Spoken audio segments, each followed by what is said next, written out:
दोस्तों, आपका स्वागत है हमारे चैनल टीचिंग एग्जाम ओवरलोड पे। आज के सेशन के अंतर्गत मैं एनसीईआरटी क्लास 5 के चैप्टर 1, 2, 3 को कवर करूंगा। इससे पहले मैंने एनसीईआरटी क्लास 3 और 4 को टॉपिक वाइज पूरी तरह से बुक को ख़त्म कर दिया है। तो आज का सेशन स्टार्ट करने के पहले हमारे चैनल को लाइक एवं सब्सक्राइब कीजिए। तो ये क्लासेज सीटेट के लिए तो महत्वपूर्ण है ही हैं। ठीक है, चलिए आज की क्लास स्टार्ट करते हैं। आज का पहला लेसन है कैसे पहचाना चींटी ने दोस्त को। यहाँ से जो मेन टॉपिक है सबको मैंने हाईलाइट किया है, वही हमें देखना है। चलिए देखते हैं क्या होता है, ऐसा सोचकर बताना है हमें। तो सबसे पहले हमें जानवरों में भी देखने, सुनने और सूंघने और महसूस करने की शक्ति होती है। पहला प्रश्न यहाँ से बनता है, जानवरों में भी देखने, सुनने और सूंघने और महसूस करने की शक्ति होती है।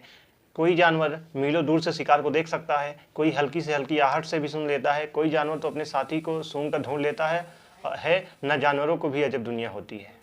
तो यहाँ से जो मेन टॉपिक पहला बनता है, जानवरों को भी देखने, सुनने और सूंघने महसूस करने की शक्ति होती है। कोई जानवर मीलों दूर से शिकार को देख सकता है, कोई हल्की से हल्की आहट को भी सुन लेता है, कोई जानवर अपने साथी को सूंघ कर ढूंढ लेता है ना जानवरों की भी अजब दुनिया। चलिए अब आगे देखते हैं। तो यहाँ से अगला प्रश्न बनता है अगले टॉपिक से, कैसे पहचाना साथी को। तो यहाँ एक चींटी अपने रास्ते चली जा रही थी, अचानक अपने सामने दूसरी टोली की चींटियों को देखा, वह झट से अपने बिल की तरफ वापस दौड़ी आई। बिल के बाहर पहरा दे रही चींटी ने उसे पहचान लिया और बिल में घुसने दिया। चलिए आगे देखते हैं। अगला पेडागॉजी का प्रश्न यहाँ से बनता है, इस उम्र के बच्चों में जानवरों के प्रति उत्सुकता होती है, उनके अनुभवों को शामिल करने में चर्चा रुचिपूर्ण हो जाएगी। कई ऐसे अवलोकन होते हैं जिनके लिए बच्चों को धीरज और बारीकी से देखने में अभ्यास कराना होगा। तो इस उम्र के बच्चों में जानवरों के प्रति उत्सुकता होती है, उनके अनुभव को हमें शामिल करना चाहिए एवं इस चर्चा को, जानवरों के प्रति चर्चा को हमें रुचिपूर्ण बनाना चाहिए। कई ऐसे अवलोकन होते हैं जिसके द्वारा बच्चों को धीरज और बारीकी से देखने में अभ्यास कराना होगा। चलिए आगे बढ़ते हैं।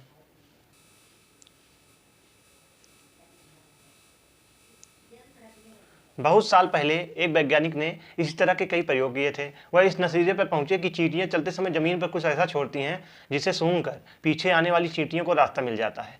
तो अगला टॉपिक से यहाँ से प्रश्न पूछा जाता है कि चींटियां एक दूसरे को कैसे पहचान लेती हैं। तो चींटियां चलते समय जमीन पर कुछ ऐसा छोड़ती हैं जिसे सूंघकर पीछे आने वाली चींटियों को रास्ता मिल जाता है। चलिए आगे देखते हैं। कुछ नर कीड़े मकोड़े अपनी मादा कीड़े की गंध से उसको पहचान कर लेते हैं। तो कुछ नर कीड़े मकोड़े अपनी मादा कीड़े की गंध से उसकी पहचान कर लेते हैं। मच्छर तुम्हारे शरीर को गंध खासकर पैरों के तलुओं की ओर और हमारे शरीर की गर्मी से हमें ढूंढ लेते हैं। तो मच्छर हमें कैसे ढूंढते हैं? हमारे शरीर की गंध से, खासकर पैरों के तलुओं की और तुम्हारे शरीर की गर्मी से तुम्हें ढूंढ लेता है। चलिए आगे देखते हैं। एक प्रश्न यहाँ से बनता है, मैं रेशम का कीड़ा हूँ, मैं अपनी मादा को उसकी गंध से कई किलोमीटर दूर से पहचान लेता हूँ। तो इसकी ट्रिक क्या है? तो धरती पर चाहे जहाँ रहे तुझे तेरी खुशबू से पहचान लूँगा। तो मैं रेशम का कीड़ा हूँ, मैं अपनी मादा को उसकी गंध से कई किलोमीटर दूर से ही पहचान लेता हूँ। ठीक, चलिए आगे देखते हैं। सड़कों पर कुत्तों की अपनी जगह बटी होती है। एक कुत्ता दूसरे कुत्ते के मलमूत्र की गंध से जान लेता है कि उसके इलाके में बाहर का कुत्ता आया था। तो अगला टॉपिक से यहाँ से प्रश्न बनता है, सड़कों पर कुत्तों की भी अपनी एक जगह बटी होती है। एक कुत्ता दूसरे कुत्ते के मलमूत्र की गंध से जान लेता है कि उसके इलाके में बाहर का कुत्ता आया था। चलिए आगे देखते हैं।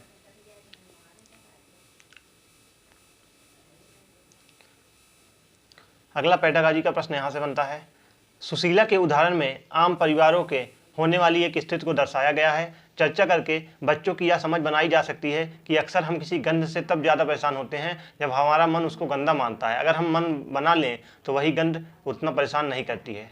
ठीक, चलिए आगे देखते हैं।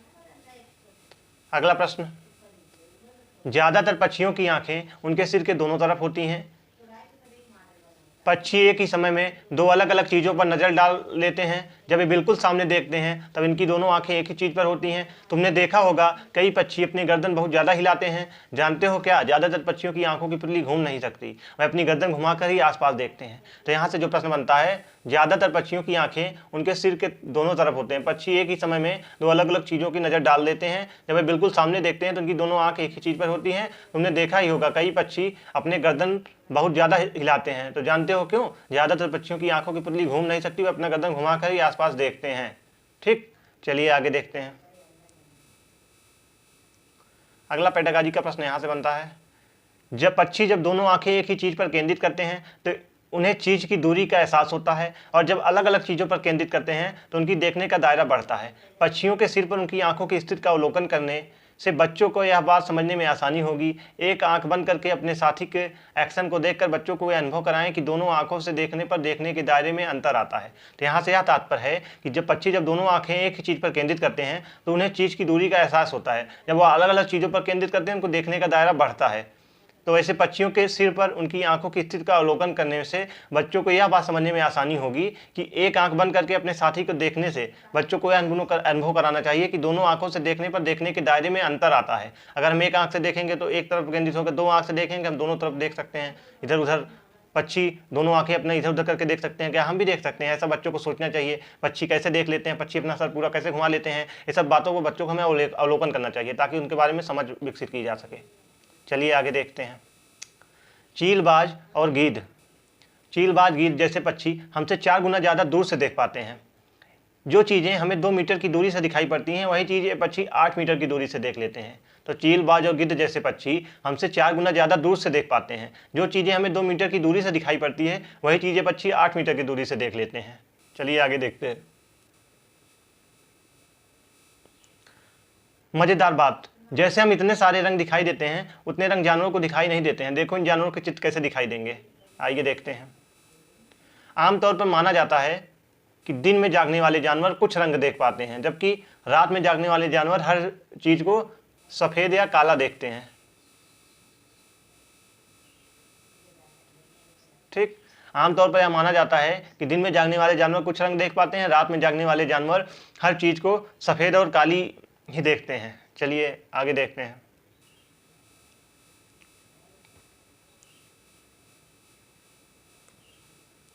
एक बार डेस्क को बजाओ, कैसी आवाज आती है? जब जैसे चित्र में दिखाया गया है वैसे ही डेस्क पर कान लगाओ। एक बार फिर अपने हाथ से डेस्क बजाओ, कैसी आवाज आती है? क्या दोनों आवाज़ों में कुछ अंतर होता है? सांप भी कुछ ऐसे ही सुन पाते हैं, उसके बाहरी कान नहीं होते हैं, वह बाहरी कान नहीं होते, वह जमीन पर हुए कंपन को ही सुन पाता है। तो सांप भी कुछ ऐसे ही सुन पाते हैं, उनके बाहरी कान नहीं होते हैं, जमीन पर हुए कंपन को ही सांप सुन पाता है। यहाँ से सीटेट में बार बार प्रश्न पूछा जाता है, आप लोग ध्यान से देखिएगा।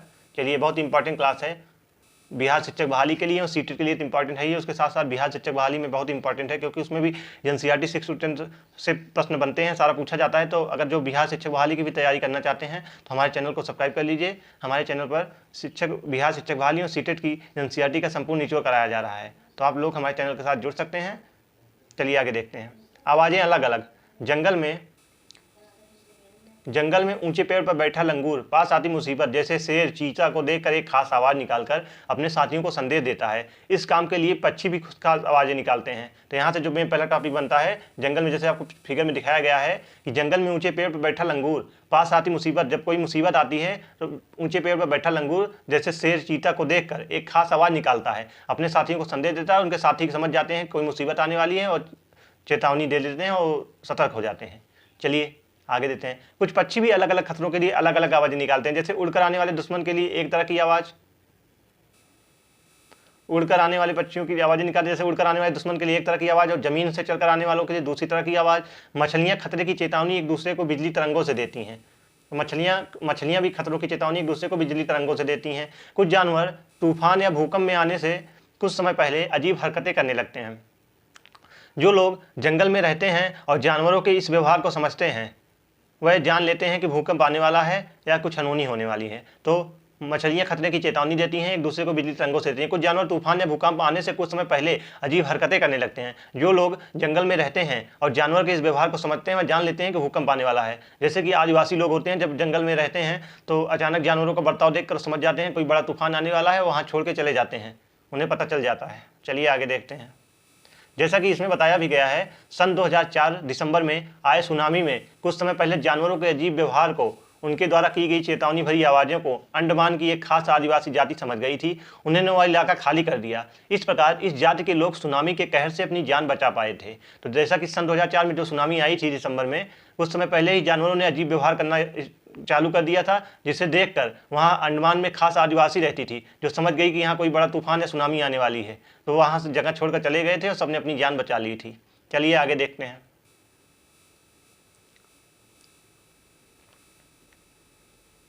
बहुत से जानवर किसी खास मौसम में लंबी गहरी नींद में चले जाते हैं, लंबी भी इतनी कि कई महीनों तक फिर दिखाई ही नहीं देते। क्या तुमने कभी ध्यान दिया है, सर्दियों के दिनों में अचानक ही छिपकलियां कहीं गुम हो जाती हैं। सोचो वो ऐसा क्यों करती होंगी। तो आप लोग जैसा जानते ही होंगे, जब ठंडी आती है तो घर में जो छिपकली दिखाई देती हैं सब गायब हो जाती हैं, और जैसे गर्मी स्टार्ट होती है छिपकलियां फिर दिखाई देना चालू हो जाती हैं।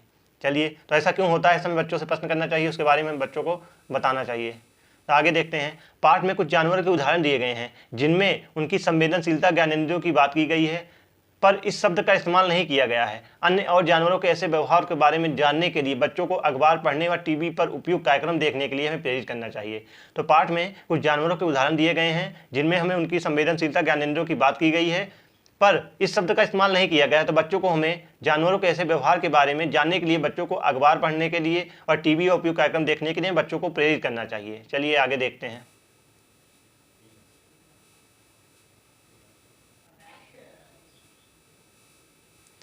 अब स्लॉथ, यहाँ से सीटेट में हर शिफ्ट में 1 या 2 नंबर के प्रश्न पूछे जाते हैं।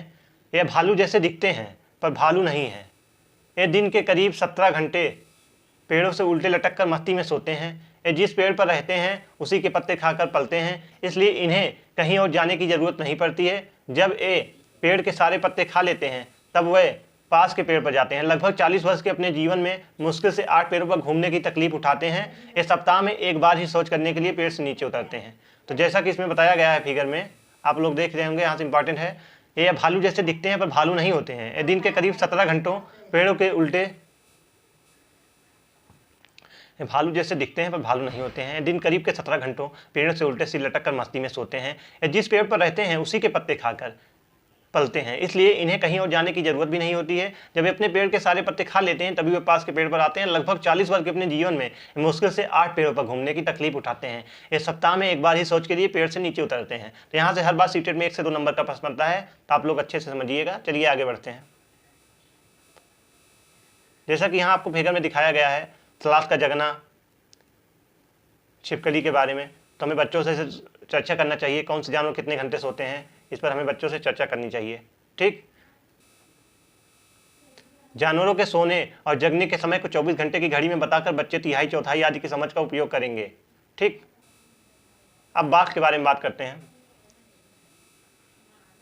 बाघ अंधेरे में हमसे 6 गुना बेहतर देख सकते हैं।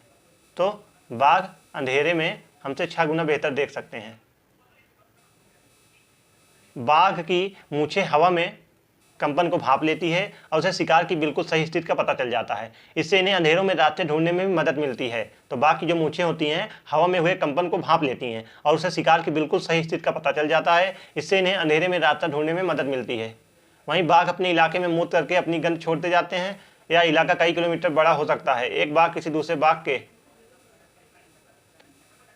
गंध से झट से पहचान लेता है कि उसे फिर उस इलाके में घुसना है या नहीं, या तो उस बाघ की मर्जी है।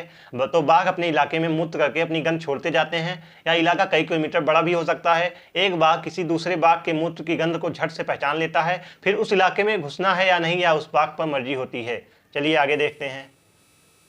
वहीं बाघ मौके के अनुसार अपनी आवाज़ बदलता रहता है। गुस्से में अलग आवाज़ और बाघिन को बुलाना हो तो अलग आवाज़, कभी कराना तो कभी गर्राना। बाघ को गुर्राना 3 किलोमीटर दूर तक सुना जा सकता है। तो बाघ हर मौके के अनुसार अपनी आवाज़ें बदलता रहता है। गुस्से में वह अलग तरह की आवाज़ निकालता है। एवं बाघिन को जब बुलाना होता है तो अलग आवाज़ निकालता है। कभी कराना तो कभी गुर्राना होता है। बाघ का गुर्राना 3 किलोमीटर दूर तक सुना जा सकता है। यहाँ से सीटेट में हर बार प्रश्न पूछे जाते हैं, हर शिफ्ट में, तो आप लोग अच्छे से देखिएगा। वहीं बाघ हवा में पत्तों के हिलने और शिकार के झाड़ियों में हिलने पर हुई आवाज़ के बीच में अंतर को भांप लेता है। बाघ के दोनों कान बाहर की आवाज़ इकट्ठा करने के लिए अलग अलग दिशाओं में बहुत ज़्यादा घूम भी जाते हैं। तो बाघ हवा में पत्तों के हिलने व शिकार के झाड़ियों में हिलने से हुई आवाज़ में अंतर को भांप लेता है। बाघ के दोनों कान बाहर की आवाज़ इकट्ठा करने के लिए अलग अलग दिशाओं में बहुत ज़्यादा तक घूम जाते हैं।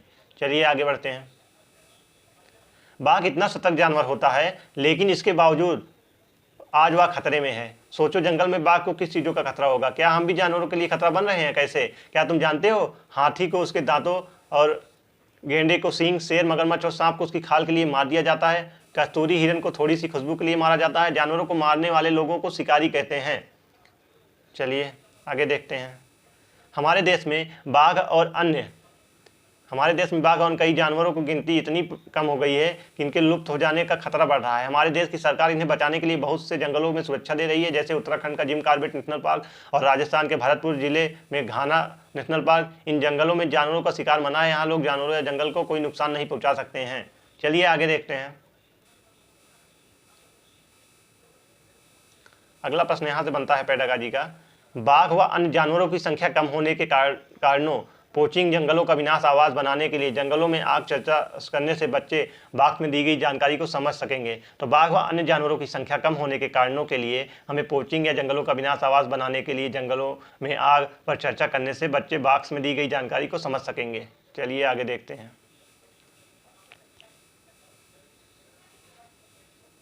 अगला लेसन है कहानी सपेरों की। तो यहाँ से जो सीटेट में प्रश्न पूछा जाता है, मैं हूँ आरनाथ। ठीक, तो यहाँ से जो आता है, मैं सांपों को अपनी बीन से धुन पर नचा सकता हूँ। यह कला मैंने अपने लोगों से सीखी है। हमारे लोगों को कालबेलिया कहते हैं। मेरे दादा रोशन नाथ जी हमारी जाति में मशहूर थे, बहुत आसानी से खतरनाक और जहरीले सांप को पकड़ लेते थे। वह मुझे कई बार अपने बीते दिनों के किस्से भी सुनाते थे। आओ तुम भी सुनो उन्हीं की कहानी, उन्हीं की जुबानी। चलिए देखते हैं। जैसा कि यहाँ बताया गया है, एक प्रश्न यहाँ से बनता है, नाग गुम्फन ऐसी डिजाइन रंगोली कढ़ाई और दीवारों को सजाने के लिए सौराष्ट्र, गुजरात और दक्षिण भारत में प्रयोग किए जाते हैं। तो यहाँ से सीटेट में हर बार प्रश्न पूछा जाता है, इस लोगों को आप इसको ध्यान से देखिएगा। ऐसी डिजाइन होती है नाग गुम्फन रंगोली कढ़ाई और दीवारों को सजाने के लिए सौराष्ट्र, गुजरात, दक्षिण भारत में प्रयोग किए जाते हैं। चलिए आगे देखते हैं। किस्से की शुरुआत करने से पहले बच्चों को सांपों से जुड़े अनुभव पर बात करने के लिए किस्सा और दिलचस्प बनाया जा सकता है। तो हमें किस्से की शुरुआत करने से पहले बच्चों को सांपों से जुड़े अनुभव पर बात करने से किस्सा और दिलचस्प बनाया जा सकता है। तो कहानी शुरू करने पहले से हमें बच्चों को सांपों के बारे में जानकारी देना चाहिए, उनके अनुभव को साझा करना चाहिए, उसके बाद हमें सांपों की कहानी सुनानी चाहिए। चलिए आगे देखते हैं। मेरे दादा परदादा कभी सपेरे थे। हमारी जिंदगी सांपों से ही जुड़ी रही। कंधे पर कावड़ जैसी पिटारी लटकाए हम एक गांव से दूसरे गांव घूमते हैं। हम जहां भी जाते थे वहां देखकर लोगों की भीड़ इकट्ठी हो जाती थी। फिर हम पिटारी से रखी बांस की टोकरी से निकालते अपने प्यारे सांपों को। नाच देख लेने के बाद भी लोग वहीं रुके रहते। उन्हें पता होता कि हमारे टिन के डिब्बे से उन्हें कई लोगों की दवा होगी। वे सभी जड़ी बूटियाँ हम जंगल में इकट्ठी करते। मैंने भी यह सब अपने दादाजी से सीखा है। मुझे अच्छा लगता है कि जहाँ डॉक्टर नहीं है वहाँ भी मैं अपनी दवाइयों के लोगों की मदद कर पाता हूँ। दवाइयों के बदले लोग हमें कभी अनाज दे देते तो कभी पैसे। बस इसी तरह गुजर बसर हो जाती थी। कई बार मुझे ऐसे घरों पर भी बुलाया जाता जहाँ किसी को सांप ने काटा हो। तब मैं सांप के डंक के निशान से यह जानने की कोशिश करता कि सांप ने काटा है। उसे मैं सांप के काटने की दवा देता, पर मैं हमेशा समय पर नहीं पहुँच पाता हूँ। जानते हो ना, कुछ सांप ऐसे भी होते हैं जिनके काटते ही जान चली जाती है, पर ज़्यादातर सांप जहरीले नहीं होते हैं। कभी कभी जब कोई किसान सांप सांप चिल्लाता हुआ भागा आता तब मैं भी उसे सांप को पकड़ता। आखिरकार मैं बचपन से ही सांप पकड़ना जानता हूँ। ठीक, चलिए आगे देखते हैं। आज की सोचूं तो बहुत परेशानी होती है। सरकार ने कानून बना दिया है, ना तो कोई जंगली जानवरों को पकड़ सकता है और ना ही उन्हें अपने पास रख सकता है। कुछ लोग जानवरों को मारते हैं, कुछ उनकी खाल ऊंचे दामों पर बेचते हैं, इसलिए ऐसा कानून बनाया गया है। पर ऐसे कानून बनाने से हमारी रोजी रोटी का क्या होगा? हम सपेरों ने तभी भी सांपों को नहीं मारा और ना ही कभी उनकी खाल बेची। कुछ लोग कहते हैं कि हम सांपों आगे। उससे पहले हमें पेडागोजी का एक प्रश्न देखते हैं। अगर मुमकिन हो तो चित्रों की सहायता से बच्चों को सांप के डसने वाले दांत, जहर की थैली और उसे निकालने के तरीकों के बारे में बताया जा सकता है। तो अगर मुमकिन हो तो हमें चित्रों की सहायता से बच्चों को सांप के डसने वाले दांत, जहर, थैली और उसे निकालने के तरीकों के बारे में बच्चों से चर्चा करनी चाहिए। चलिए आगे बढ़ते हैं। तो हम भी सांपों को मारकर खूब पैसा कमा सकते थे, तब हमारी जिंदगी इतनी मुश्किल भरी न होती। सांपों को मारने की बात तो दूर, ये तो हमारी पूंजी है, हम अपने आने वाली पीढ़ी को सौंपते हैं। सांपों को भी हम अपनी बेटियों की शादी में तोहफे के रूप में दे देते हैं। हमारे कालबेलिया नाच में भी सांप जैसी मुद्राएं होती हैं। तो आगे देखते हैं। चलिए, तुम शहरों और गांवों में बच्चों को बताना कि सांपों को ना तो डरने की जरूरत होती है ना नफरत करने की। उन्हें सिखाना कि जैसे जहरीले सांप को पहचाना है, उसे यह भी बताना है कि सांप तो किसान के दोस्त होते हैं। सांप न होते तो खेतों में फसलों के चूहों से कौन बचाता। तो यहाँ से भी प्रश्न पूछा जाता है, कालबेलिया नाच कहाँ की है? इसलिए आप ध्यान दीजिएगा, कालबेलिया सपेरों की होती है। इस किस्से में सपेरों और सांपों के आपसी संबंध पर निर्भरता को दर्शाया गया है। इसी तरह के कुछ बातचीत करके स्पष्ट किया जा सकता है कि अक्सर इन लोगों को जानवरों के प्रति कुछ क्रूर व्यवहार नहीं होता, जैसी आम धारणा है कि हमें भी जानवरों को छेड़ना तथा सताना नहीं चाहिए। ठीक, चलिए आगे बढ़ते हैं।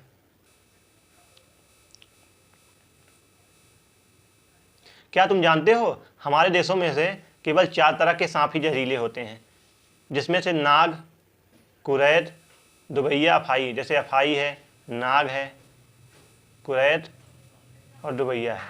तो 4 तरह के सांप पाए जाते हैं, नाग, कुरैद, दुबैया, अफैया। ठीक, चलिए आगे देखते हैं।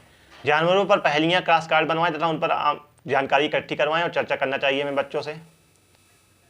चलिए आगे देखते हैं। अगला लेसन है चखने से पचने तक। यहाँ से जो मेन टॉपिक है हमें वही देखना है। चलिए आगे देखते हैं। आंख बंद करके स्वाद पहचानो। तो आंख बंद करके स्वाद पहचानो में बच्चों को खाने की चीज़ें एक ही तरीके से जैसे पीस कर खिलाने से चीज़ें आसानी से पहचानी नहीं जाएंगी। बच्चों को अलग अलग खाने की चीज़ों के स्वाद बताने और नए शब्द ढूंढने के लिए प्रोत्साहित करना चाहिए। अलग अलग स्वादों के मेल जैसे खट्टा, मीठा, तीखा, चटपटा पर चर्चा करने से बच्चे खाने में इतनी विविधता को समझ पाएंगे। तो हमें आंख बंद करके स्वाद पहचानो में बच्चों को खाने की चीज़ें एक ही तरीके से जैसे पीस कर खिलाने से चीज़ें आसानी से पहचानी नहीं जाएंगी। बच्चों को अलग अलग खाने की चीज़ों के स्वाद बताने और नए शब्द ढूंढने के लिए प्रोत्साहित करना चाहिए। अलग अलग स्वादों के मेल जैसे खट्टा, मीठा, तीखा, चटपटा पर चर्चा करने से बच्चे खाने में इतनी विविधता को समझ पाएंगे। चलिए आगे बढ़ते हैं।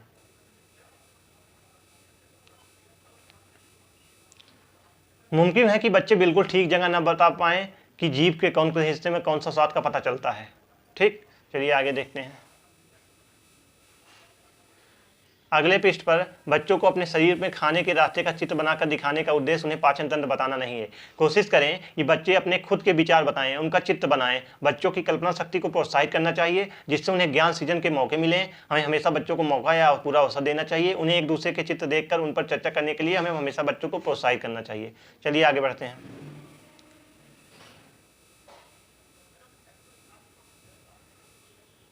नीतू को पूरा दिन लगातार उल्टी होती रही, साथ में दस्त भी लग गए। उफ, कुछ तो खाओ या पियो तो उल्टी। उसके पिताजी ने उसे पानी में नमक और चीनी घोलकर पीने के लिए दिया गया। तो यहाँ से बनता है कि पानी में नमक चीनी घोलकर पीने के लिए क्यों दिया जा सकता है, ऐसा प्रश्न सीटेट में बना है, पूछा भी गया है। जब उल्टी होती है हमारे शरीर में पानी की कमी हो जाती है, इसलिए इसको दिया जाता है ताकि पानी की कमी ना हो सके। चलिए आगे देखते हैं। ग्लूकोज शुगर के रूप में हमारे शरीर को कैसे ताकत देता है, यह बात बच्चों के लिए अमूर्त है। इस उम्र में बच्चों की अपेक्षा नहीं की जा सकती या संबंध बताएं पाएंगे। तो हमें ग्लूकोज शुगर के रूप में हमारे शरीर की कैसे ताकत देता है, यह बात बच्चों के लिए अमूर्त है। तो हमें इसे उम्र के बच्चों को यह अपेक्षा नहीं की जा सकती कि उस संबंध में बच्चों आसानी से उसे समझ पाएंगे। चलिए आगे बढ़ते हैं। कहानी खिड़की वाले पेट की। तो यह कहानी आप लोगों ने सुना भी होगा। मार्टिन नाम का एक फौजी था, भूल से पेट में लगी गोली हुआ इलाज पर रह गया छेद। डॉक्टर ने बिना खेल बातें जान ली, उसने भेद की। सुनो कहानी एक अनोखे पेट की, जब चाहे तब उसमें झांक लें, अंदर का सारा हाल भांप लें। क्या खाया, क्या चबाया, क्या नहीं पचा, क्या बचाया। तो इस कविता में बताया गया है। जिसमें जो मेन टॉपिक पॉइंट है, तुमने कविता में किस फौजी के बारे में पढ़ा। वह सन 1822 में 18 साल का था और बहुत तंदुरुस्त था। जब वह गोली से जख्मी हुआ तो डॉक्टर बोमोंट के पास ले जाया गया। डॉक्टर ने मार्टिन की अच्छी तरह से मरहम पट्टी की। धीरे धीरे उसका जख्म ठीक होने लगा, पर पेट पर छेद नहीं भरा। लगभग 1.5 साल के बाद डॉक्टरों ने देखा कि मार्टिन के पेट से एक अद्भुत खिड़की बन गई। पेट की चमड़ी बढ़कर छेद को ढक तो लिया, ठीक उस तरह जैसे एक फुटबॉल का वाशर होता है, यानी चमड़ी की तरह ऊपर एक और तरह सी बन गई। निचली तह को दबाने पर छेद में से पेट को झांका जा सकता था। छेद में ट्यूब डालकर पेट का खाना भी बाहर निकाला जा सकता था। अब क्या था, डॉक्टर बोमोट ने मार्टिन का यह अजूबा पेट को क्या मिल गया, मानो एक खजाना मिल गया। सोच सकते हो कितना समय लगाया होगा उन्होंने इस पेट का प्रयोग करने में। 9 साल। इन 9 सालों में मार्टिन ने कुछ काम भी करते रहे और उनकी शादी भी हुई। इसलिए उन्होंने एक प्रयोग किया। एक ट्यूब में पेट से कुछ पाचक रस निकाल लिया, फिर 10 मिलीमीटर पाचक रस में से एक उबली हुई मछली के 20 बारीक टुकड़े डालकर सुबह 8:30 बजे रख दिया। इस गिलास को उतने ही तापमान में रखना जितने आमतौर पर हमारे पेट के अंदर है, लगभग 30 डिग्री सेंटीग्रेड। दोपहर के 2 बजे तक उन्होंने देखा कि मछली के सब टुकड़े पूरी तरह से घुल चुके थे। फिर उन्होंने इसी तरह कुछ और भोजन के पेट के पाचक रस में रखा और वहीं मार्टिन को खिलाया। अलग अलग भोजन पचने में कितनी देर लगी, चलिए आगे देखते हैं। जैसा कि इसमें बताया भी गया है, कच्चा दूध पेट में 2 घंटे 15 मिनट में पचता है, वहीं गिलास में पाचक रस 4 घंटे 45 मिनट लगा। उबला दूध पेट में 2 घंटे में पच जाता है, पर गिलास में 4 घंटे 15 मिनट लगा। पूरी तरह उबला अंडा 3 घंटे 30 मिनट में, पर गिलास में 8 घंटे लगा। कम उबला अंडा पेट में 3 घंटे में पच जाता है, पर गिलास में 6 घंटे 30 मिनट लगा। कच्चा अंडा फेंटा हुआ 2 घंटे लगे पेट में, पर गिलास में 4 घंटे 15 मिनट लगा। वहीं कच्चा अंडा 1 घंटे 30 मिनट में हुआ तो वहीं गिलास में 4 घंटे लगे। चलिए आगे देखते हैं। हमारे पेट का पाचक रस एसिड अम्ल की तरह होता है। क्या तुमने किसी को कहते सुना है कि पेट में एसिडिटी हो गई है? खासकर तो हम एसिड अम्ल की तरह होता है पाचक रस हमारे पेट का। तो यहाँ से जो मेन पॉइंट बनता है, इस सच्ची कहानी से बच्चे वैज्ञानिकों के काम के व्यवस्थित तरीके और विज्ञान के इतिहास की एक रोचक दास्तां पढ़ेंगे। बच्चों से अपेक्षा नहीं की है कि पूरी तरह से पाचन क्रिया को समझ पाएं, पेट क्या होता है, आंतें क्या करती हैं, यह सब वह बड़े होकर जानेंगे। तो इस सच्ची कहानी से बच्चे वैज्ञानिकों के काम करने के व्यवस्थित तरीके और विज्ञान के इतिहास की एक रोचक दास्तां पढ़ेंगे। बच्चों से अपेक्षा नहीं की जा सकती पूरी तरह से पाचन क्रिया को समझ पाएं, पेट क्या होता है, आंतें क्या काम करती हैं, यह सब वह बड़े होकर जानेंगे। चलिए आगे। तो आज का सेशन यहीं पर समाप्त होता है। आज के सेशन के अंतर्गत मैं एनसीईआरटी क्लास 5th के चैप्टर 1st, 2nd, 3rd को कवर किया, जो कि क्लास सीटेट के लिए तो बहुत ही महत्वपूर्ण है। पर तो अगर आप सीटेट एनसीईआरटी के संपूर्ण निचोड़ को देखना चाहते हैं तो हमारे चैनल को सब्सक्राइब कर लीजिए। हमारे चैनल पर सीटेट एनसीईआरटी ईवीएस के अंतर्गत क्लास 3rd, 4th, 5th कराया जा रहा है। वहीं एसएसटी में जियोग्राफी क्लास 7 स्टार्ट हो गई है, 6 खत्म हो चुकी है। तो उसको भी आप देखना चाहते हैं, सबकी लिंक मैं डिस्क्रिप्शन में दे दूंगा। और आप लोग हमारे चैनल के साथ जुड़ जाइए, हमारे चैनल को लाइक और सब्सक्राइब कीजिए। तो आज का सेशन यहीं पे समाप्त करते हैं। अगर आप इसकी पीडीएफ लेना चाहते हैं तो हमारे टेलीग्राम को ज्वाइन कर लीजिए, जिसकी लिंक मैं डिस्क्रिप्शन में दे दूंगा। तो आज का सेशन यहीं पे समाप्त करते हैं। कल फिर मिलते हैं किसी नए सेशन के साथ। तब तक के लिए धन्यवाद।